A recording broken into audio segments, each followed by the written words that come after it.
c'est Nochan. Alors, dans ce genre de cas, je crois qu'il est d'usage de souhaiter une bonne année 2014 tant qu'il n'est pas trop tard. Et je fais comme Benoît, et j'en profite pour vous faire de gros bisous. Ouais, et surtout aux filles. Les mecs, je vous serre la main, hein, mais c'est juste que je suis trop timide. Vous vous souvenez d'Iotan, la mascotte d'un célèbre navigateur dont je vous avais déjà parlé? Laissez-moi vous parler d'une de ses copines qui se lance au printemps prochain. Unity-chan, la mascotte Moe la plus open source du marché. Ça sera bien sûr la mascotte du logiciel sous licence gratuite Unity.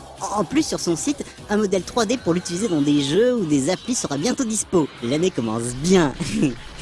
Et pour rester dans les mascottes, quoi de mieux pour présenter des casques audio que quelques personnages Moe? Hein? Je vous le demande. L'illustrateur Lunatic Joker, que vous aviez déjà pu voir dans un Toko Toko, prépare un nouveau guide sur des casques audio. Il organise même en ce moment et jusqu'au 29 janvier un Kickstarter pour faire une version anglaise de son magazine qui sera expédié dans le monde entier. En plus des tests très pointus de casques, il y a des illustrations Moe. En même temps, c'est le concept. Et il y a aussi des interviews de musiciens de chez Namco et bien d'autres sujets encore. L'année commence bien, je vous dis. Au niveau des séries également, je sais pas si vous avez regardé Space Dandy, mais je me demande où va aller le réalisateur.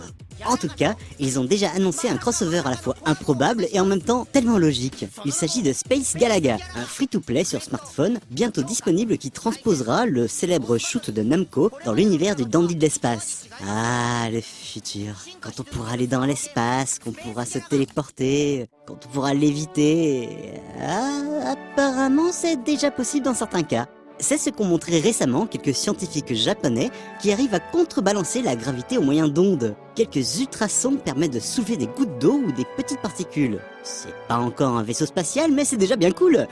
Je n'en crois pas mes lunettes. Avec un peu de glace, on voit littéralement les ondes. Les pixels tombent. Ah, la technologie, c'était pas forcément mieux avant, même si on a toujours la nostalgie du passé. Tenez, comme ça au pif, la Dreamcast. Imaginons que vous craquez sur un site d'enchères pour un kit de développement Katana pour la console de Sega. Et là, comme l'utilisateur ZakuITM, en septembre 2013, vous y trouvez peut-être des restes de code. Compilez-le, on sait jamais. Car lui, c'est ce qu'il a fait et il a trouvé quelque chose qui ressemble à une bêta jouable de ToeJam and Earl 3 avec une douzaine de niveaux fonctionnels, des images de cette version que l'on ne pensait jamais apparaître. Oui, ça peut arriver. Ah, malgré tout ce qui se passe dans notre monde, c'est encore beau de pouvoir rêver en 2014. De rêver devant l'Oculus Rift et ses possibilités, et de se dire qu'il faut bien être à la NASA pour trouver une utilité à Kinect. Dans cette expérience, il s'agit d'utiliser le périphérique pour contrôler un bras mécanique en immersion grâce au célèbre casque de réalité virtuelle. C'est beau, et c'est pas parce qu'on est en 2014 que je vais m'arrêter de troller.